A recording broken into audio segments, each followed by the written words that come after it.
Halo semuanya, perkenalkan, saya Christian Ramojonito dengan MTM 25066448854. Sekali ini saya akan menjelaskan case study pertama. Nah, di mana kita akan menjelaskan mengenai deskripsi masalahnya, pengenalan polanya, representasi data dan juga abstraksi, flowchart, pseudocode, sampai analisis algoritma buat Big O-nya. Nah, lanjut untuk masalahnya, di sebuah laboratorium teknik, dia menggunakan tangki air untuk pendingin alat eksperimen, yang mana pengisian air itu tuh masih dilakukan secara manual, sehingga tangkinya tuh terkadang tuh masih kosong saat digunakan ataupun dia meluap, karena kayak airnya tuh terlalu overfill. Nah, tim teknisi itu dia ingin merancang sebuah sistem pengisian air otomatis berbasis sensor yang aman dan juga efisien. Nah, rancangan solusi komputasional komputasional untuk sistem ini adalah untuk mempertimbangkan pertama sensor levelnya ini memberikan data ketinggian air secara berkala. Kemudian pompanya itu memberikan apa kondisi on atau off. Kemudian sistemnya tuh harus menyalakan pompa saat airnya rendah, menghentikan pompa sebelum tangkinya penuh, dan juga mencegah pompa sering on off karena fluktuasi sensor. Di mana sistem itu tetap harus aman jika pembacaan sensor tidak stabil. Nah, kita analisis dulu polanya ya.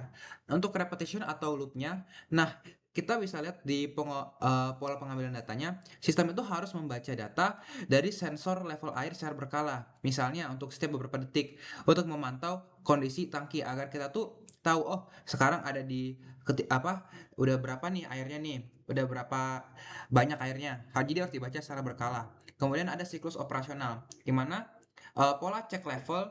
Kemudian kita harus evaluasi kondisinya, lalu kita melakukan aksi pompa, di mana itu akan terus berulang sama sistem diaktifkan untuk memastikan tangki itu tidak terlalu menguap dan tidak pernah kosong. Kemudian kita harus lanjut ke decision makingnya.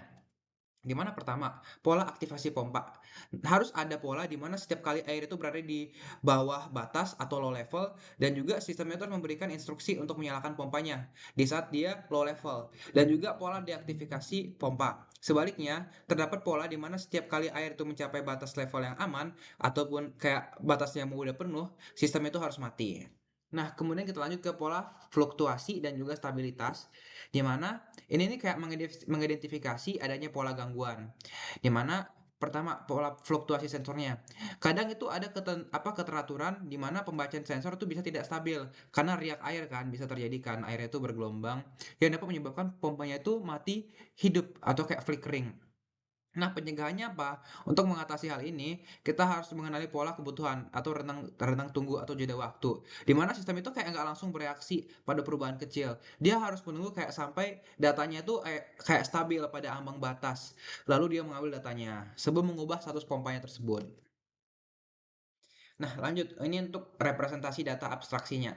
Untuk water level itu tipe datanya adalah integer atau float. Dia adalah variabel yang memberikan ketinggian air saat diterima dari sensor. Kemudian ada low threshold. Dia konstasanya LNT yang dia menjelaskan tentang batas minimum air misalnya 20% ya. Ini untuk memicu airnya ini pompanya itu nyala. Kemudian ada high threshold. Ini merupakan batas maksimum air, misalnya 90%. Ini untuk menghidupkan untuk mematikan si pompanya. Kemudian ada pump status. Dia apa ya? Semacam status pompa, dia hidup atau tidak. Kemudian stable, ini merupakan validasi apakah pembacaan sensornya itu stabil atau tidak. Kemudian ada list atau array. Ini digunakan untuk menyimpan beberapa pembacaan terakhir nih. Yang tadi untuk menghitung rata-ratanya. Nah, lanjut untuk data abstraksinya.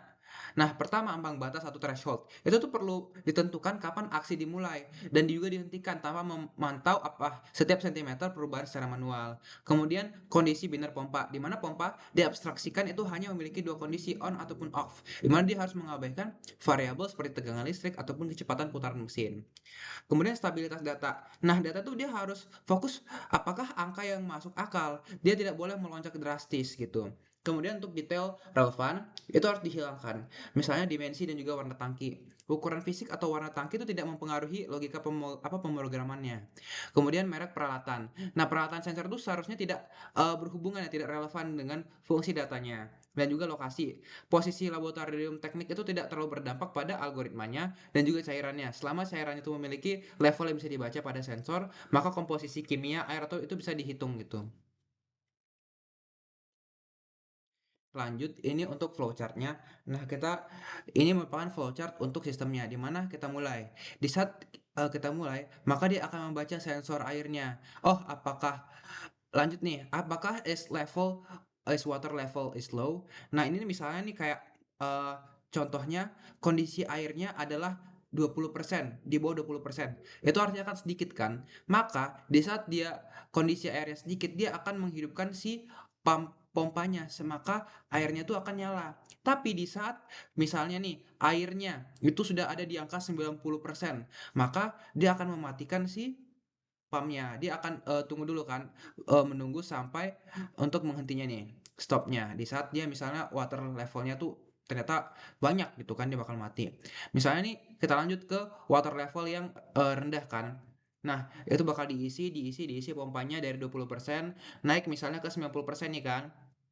Is water level high. Nah, misalnya sekarang yang tadi dari 20% naik dia ke 90% dia si kapasitas airnya. Nah, maka dia tuh bakal lanjut ke eh, menunggu sampai timer pumpnya itu. Jadi agar menunggu sampai waternya tuh stabil baru dia sampai lanjut mati. Tapi misal dari 20% dia masih kayak terisi 30%, maka ternyata dia masih belum penuh nih. Dia bakal lanjut ngidupin si pompanya dan itu bakal berlanjut sampai kayak dia tuh penuh. Dia bakal ada dulu kayak semacam wait minimum duration sampai pompanya tuh mati. Jadi supaya dia kayak riak airnya tuh normal gitu.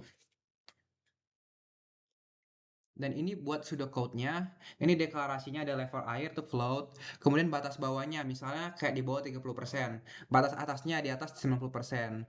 Kemudian ini status pompa bisa on atau off, dan juga pembacaan sebelumnya tuh floatnya 0, toleransinya itu adalah 5 ini toleransi fluktuasi sensornya ya.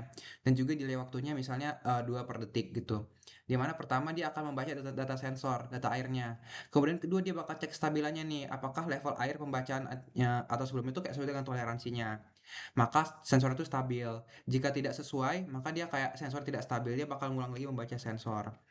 Terus lanjut, ini dia bakal kayak apakah dia aman, dia bakal kayak menghidupkan atau mematikan pompanya. Selain itu, dia bakal ada logika kontrol pompa. Mana pertama di saat air rendah, dia bakal nyalakan pompa. Jika level air di bawah batas bawah dan juga atas pompa, dia bakal matikan.